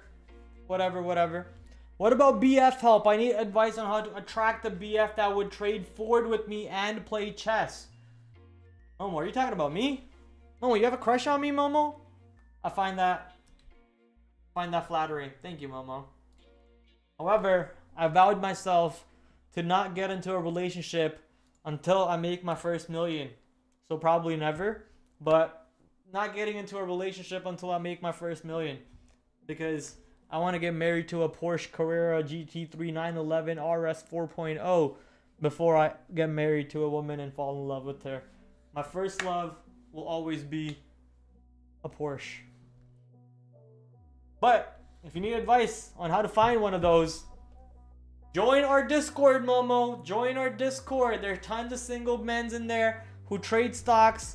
Wink, wink, Dieter. I know Dieter likes Ford. Dieter probably drives a Ford. Dieter, what car do you drive? What car do you drive, Dieter? Dieter's single, ready to mingle. Oh, Dieter fucking drives a Subaru.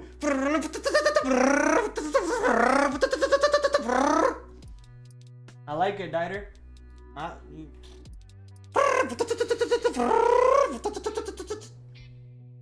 like it.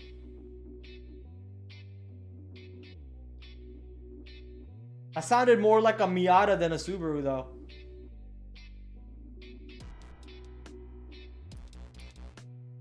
More like an overland cross streak. Okay, okay. Gotcha.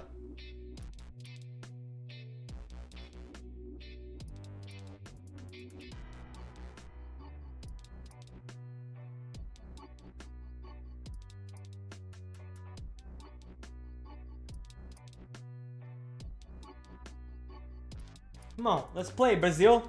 Prometheus Flare. What a name, bro. What a username. What a username. Legendary. I need Brazilian translate.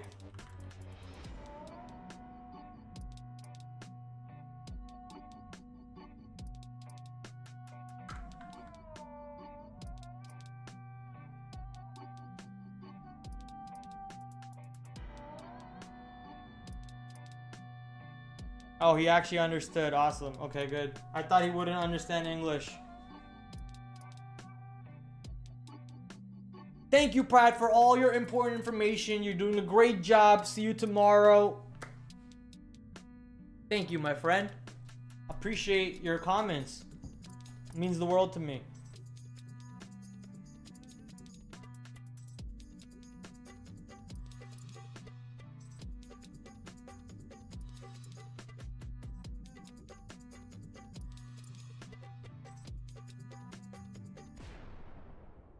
Okay. We got double protection. You might want to run, buddy boy. You might want to step back, buddy boy. Step back. Back you go. Go back to your home on Whore Island.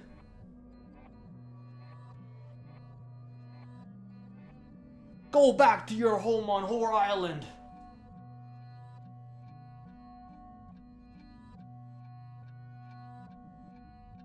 Brad. You guys know where Brad is? I ain't never seen no Brad.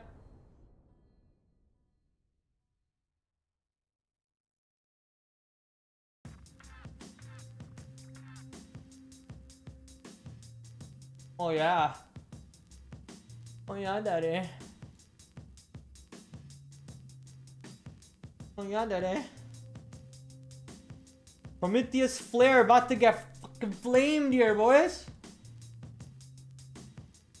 Do I take this or do I have a fork somehow? Can I fork his ass? That pause. Whoa, stop. Never say that sentence again, Prad. Never say that sentence again. No Diddy. No Diddy party. Let me win, please. Negative. I am live on YouTube and need this win to go to bed. I cannot go to bed until I get a win on the night.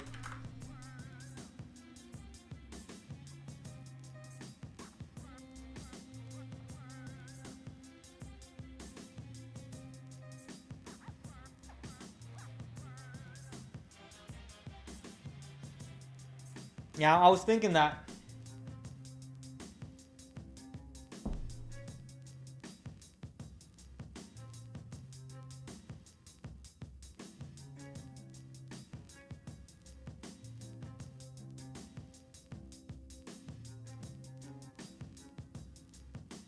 The fuck?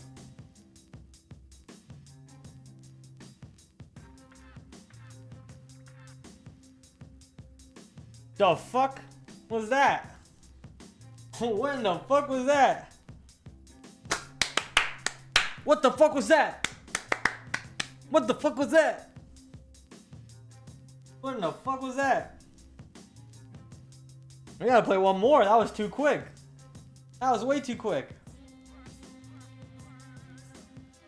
I'm the GOAT now, baby. Watch me become Grandmaster in front of your goddamn eyes. From 200 elo back to 600 like a phoenix. He has a P in his name. He's a phoenix.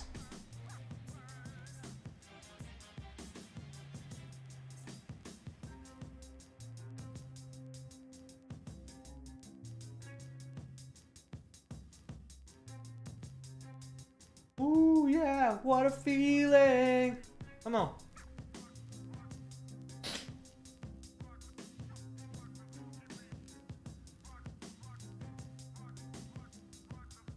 Oh, I don't got nothing with that. I don't gotta do nothing with that. I don't gotta do nothing with that. I don't gotta do nothing with that. I don't gotta do nothing with that.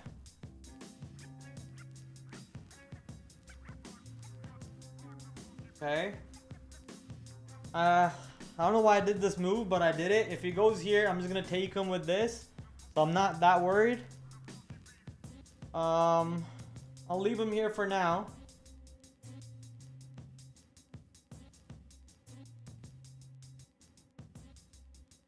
And progress this way or progress this way?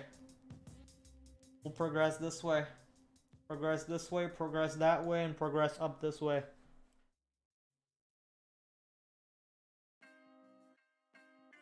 Was that my knight? Oh shit, I did not see that one coming. I did not see that one coming. Oh, that sucked, that sucked, that sucked. Okay. Okay.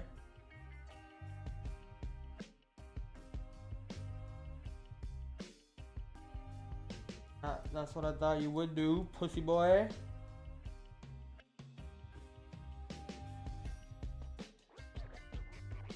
Ask him for a trade.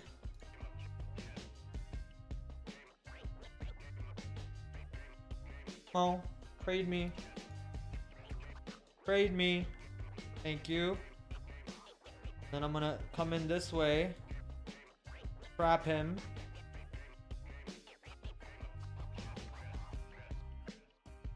He takes this, I take that.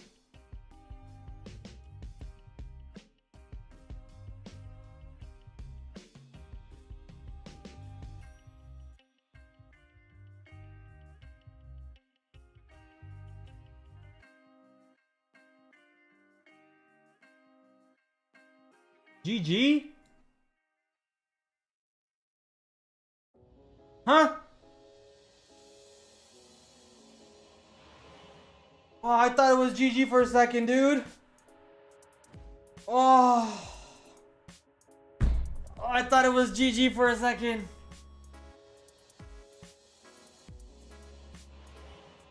Oh, my heart hurts.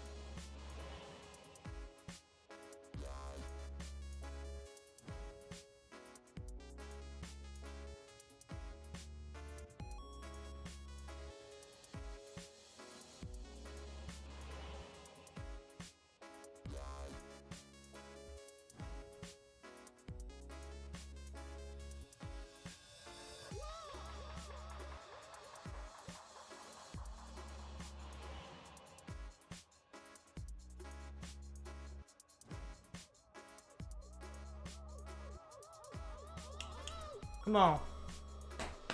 What's your game plan, Sunny boy? Gotta move your queen or you gotta take my queen.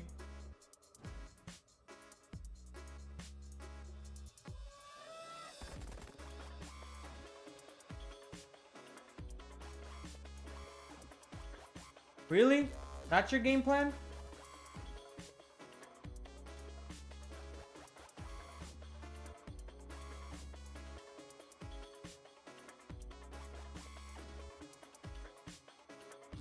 You know you're going to lose, right? Shut up, TH. I know that, but I hope not.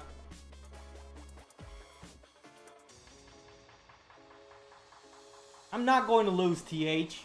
Watch and learn, buddy. Okay? You and your negativity, I've had enough of it. Let me show you how to really play the game. You think you know how to play this game? Let me show you how to play this game. Check. Now come on, get up here. Come on. Bang, check.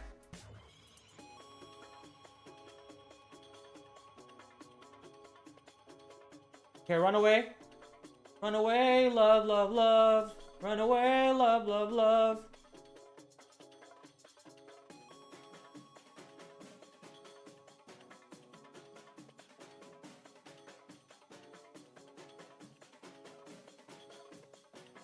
That was the whole plan, so I can move you here and then I can take all of these pieces. Ah!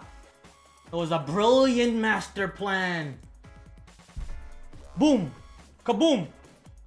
Boom shakalaka!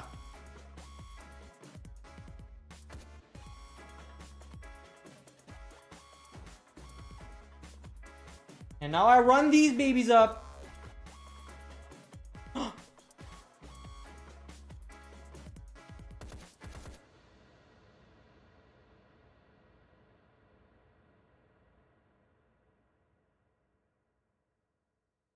No, dude. No, dude, I was too quick. That's where I trade the fucking rooks. No, dude, not like this. Not like this. Not like this. Not like this. No.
Fuck, I thought I had him.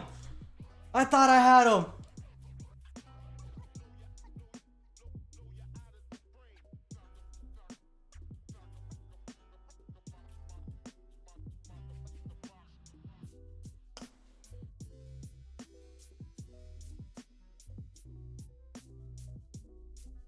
All right, one win, one draw, or sorry, one loss. Let's get this game going again. Let's win again and get it over with. We're playing the same guy again? Oh my god, why? Why?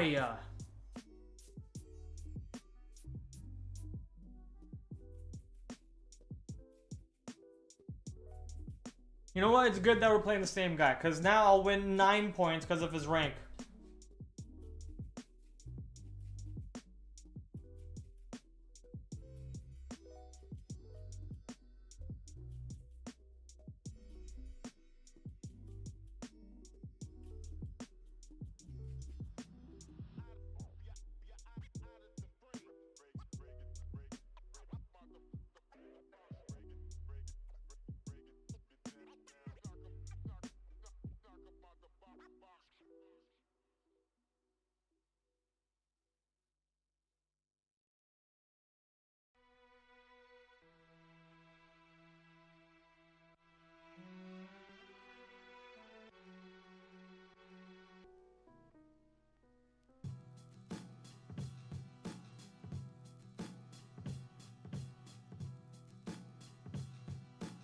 Who was the guy that called yesterday? Wasn't he selling magazines or something? No, what? He was my old manager. My old trading manager at the past office.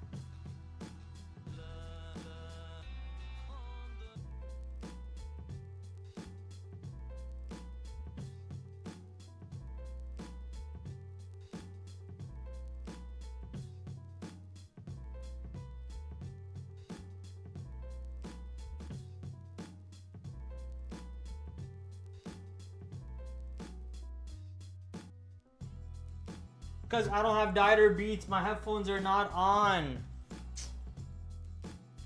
But I won my first game without that. I was just too overconfident in the second game. I got too overconfident. There was a winning strat there and I fucked it up for myself. I fucked it up. That was stupid. Stupid, stupid, stupid. There's a reason why I'm not an artist and I'm a trader. Can't sing for shit. Stupid. This boy wanna play? Nyag.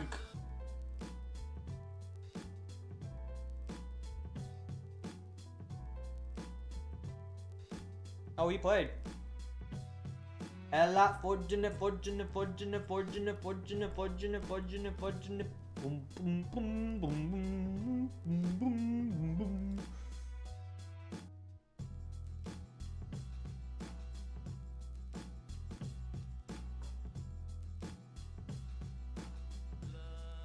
Here or here? Go here for now.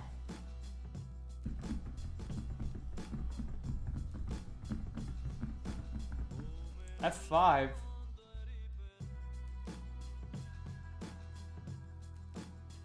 Yeah.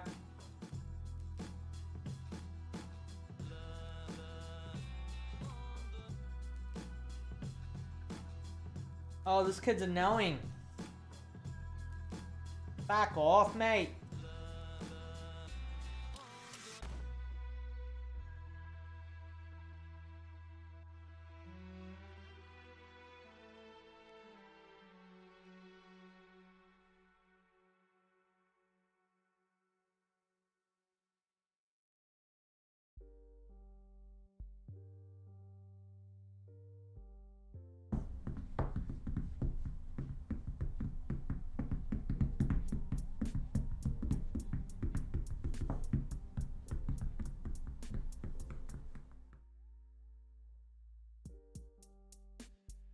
Boop.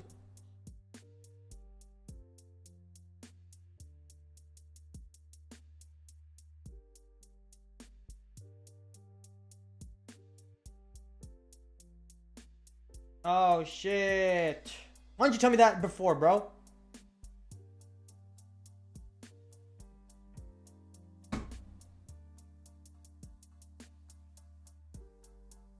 But in that case, it was either the horse or my bishop, and I'd rather have my bishop than my horse. Fuck the horse.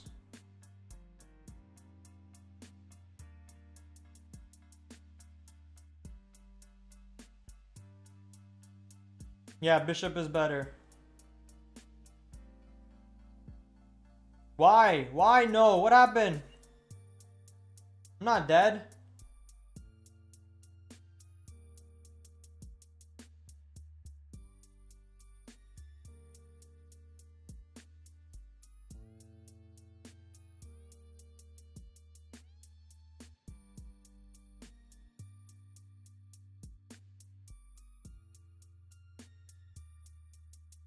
This guy's playing so calculated, bro. I hate it.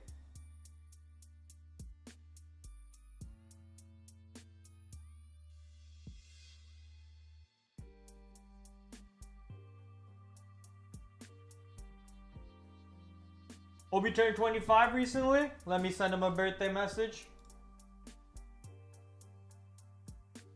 Let me take that screenshot.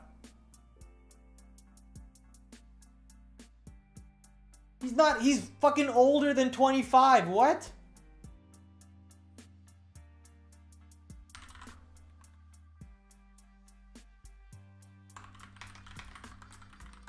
guy's not 25. He's like older than me. What the fuck are you talking about? You're telling me how old my friend is? He's older than 35, bro. Sorry, he's older than 25. He's a year older than me. And if he told you anything different, he's bullshitting to you. What? You just got lied to. Yeah, he's not 25. He just got absolutely bamboozled.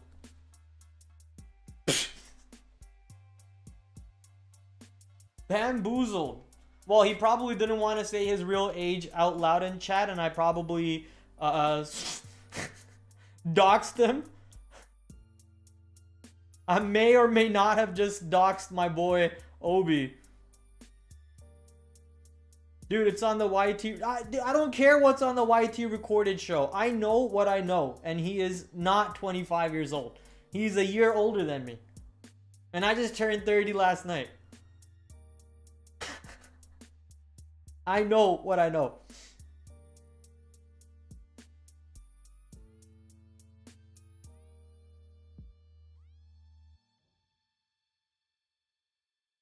TH. I'll bet you any money. Name the price. Name the price.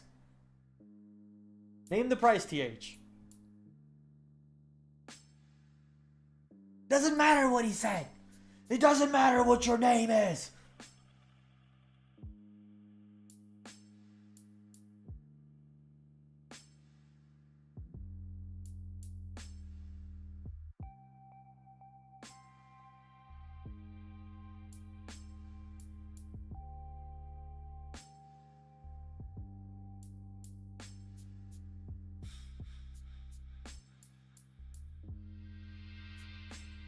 I believe you.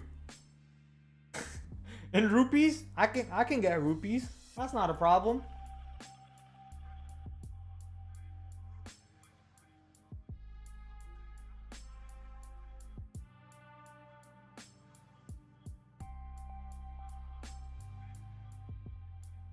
My brother in Christ, stop playing so tactical. You're boring me to death.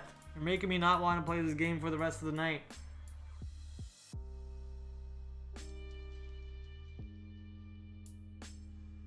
I be like, free chicken wing with the fried rice. I be like, free chicken wing with the fried rice. I be like, free chicken wing with the fried rice. I be like, free chicken wing with the fried rice.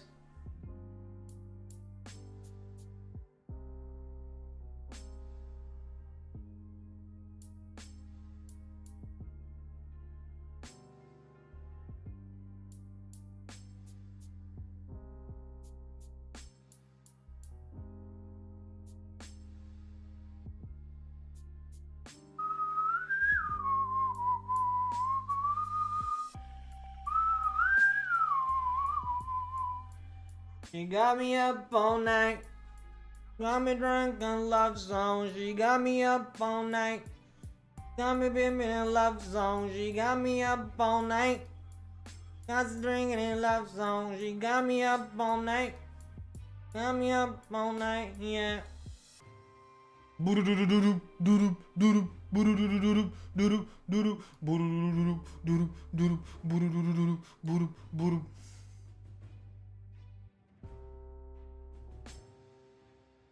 Come on, brother. What we doing here?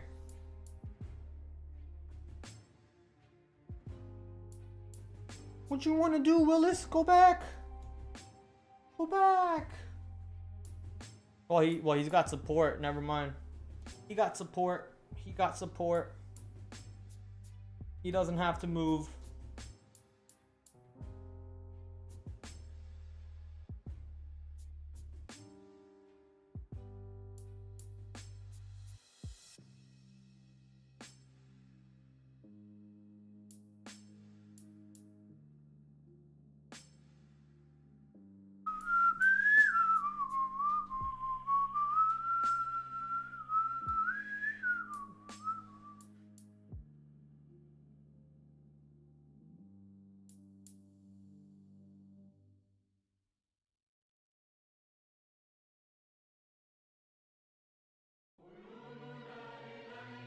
My king's open.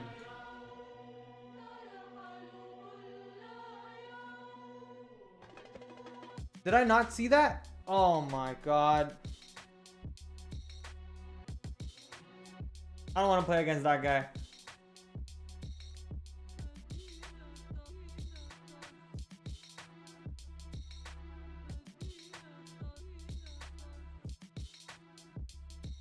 I don't want to play against him. Fuck that dude. He's just farming me at this point. He's just farming me.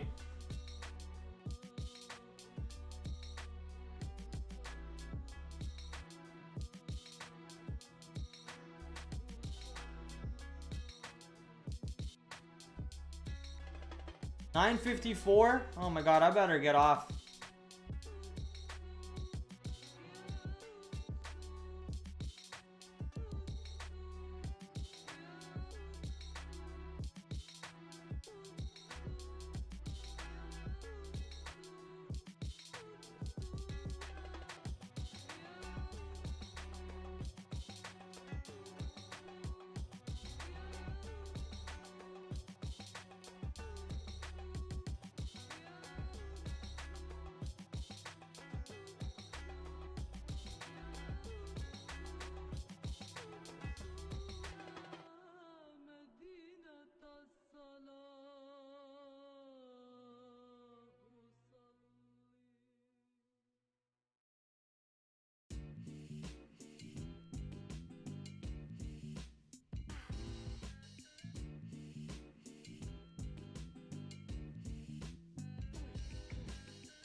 She ain't my fan. She's my only fan. Wait, that sounded wrong. Wait, let me take that back. She's not my fan, but gonna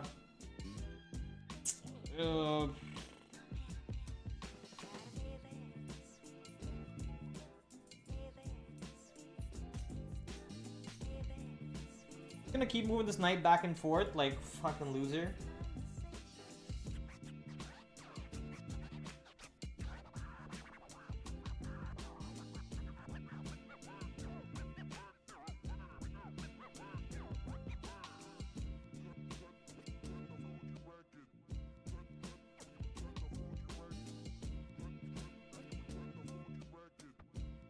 Mickey for you to two. We're playing Mickey. Mickey boy.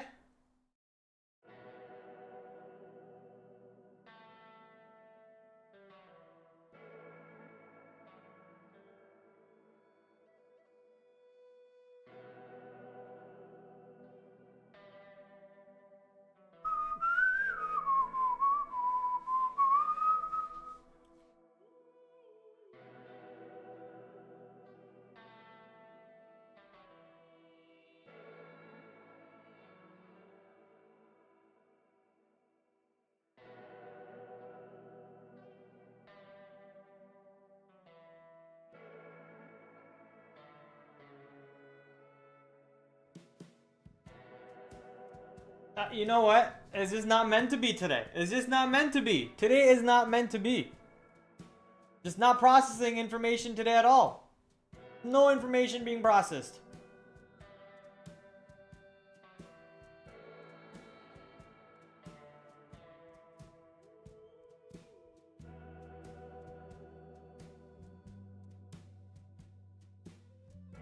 If I take this, he comes in and this is dead.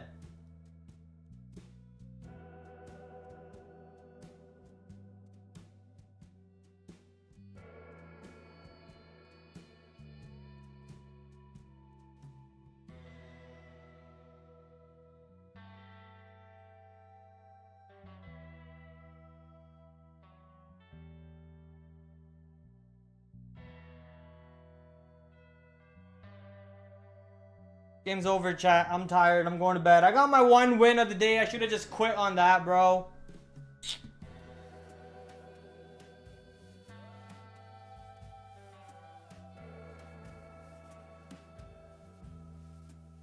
I should have just quit on that. Lost 3 games for no reason. The rule is get your first win of the day and go to bed. And then we just had to be cocky for no reason. I just killed the fly on my TV. It's still alive? What the fuck?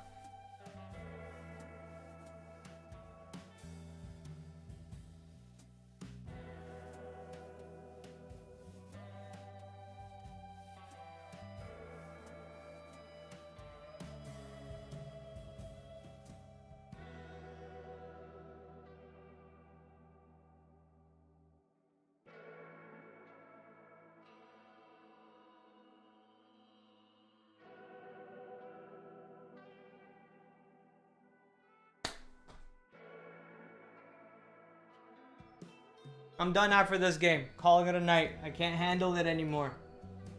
Can't handle it anymore.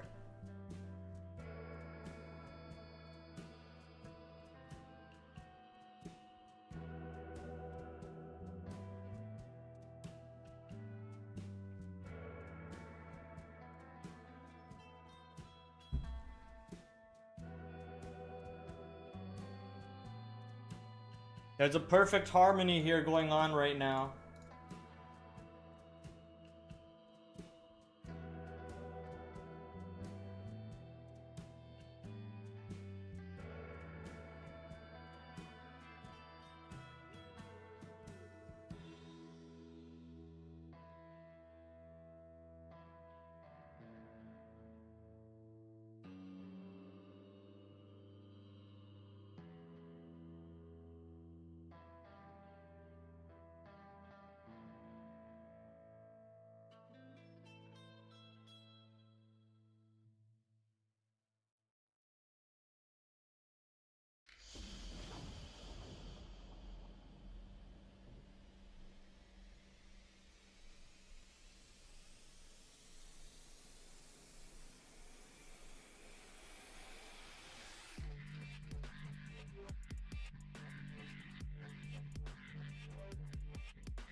I said the game was over 10 minutes ago. We lost already. I'm just trying to make the best of whatever I can. Oh yeah, this game's cooked. Calling it a day.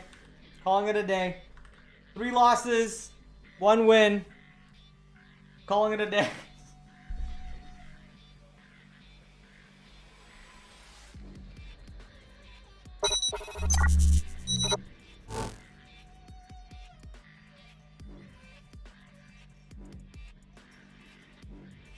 Time to roll it back.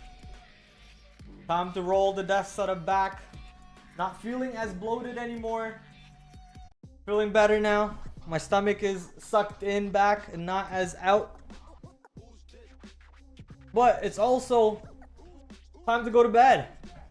Time to go to bed, do some dishes, do some chores, play with my dog a little bit before he's going to bed. Well, he's probably sleeping already, but play with my dog a little bit.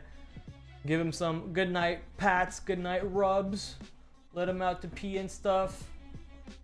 Oh my god, how much did I put this desk up?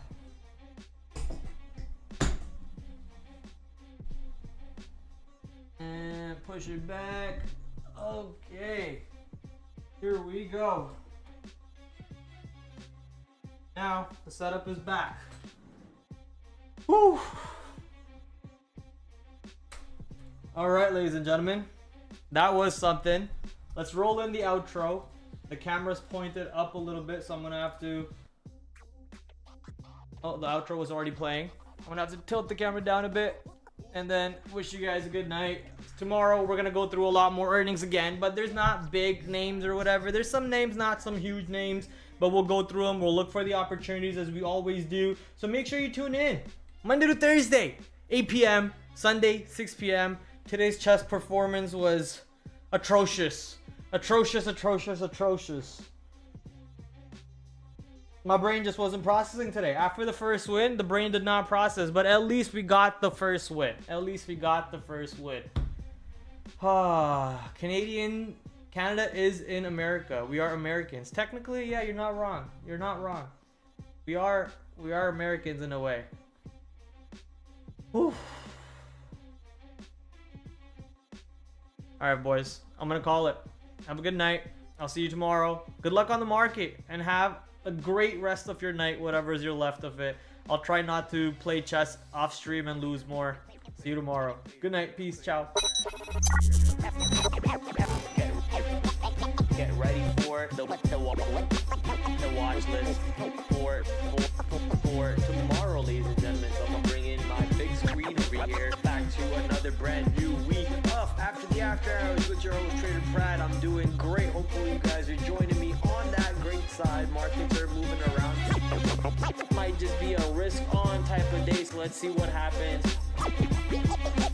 8 o'clock tomorrow. As you guys know, we do the stream Monday to Thursday, 8 p.m.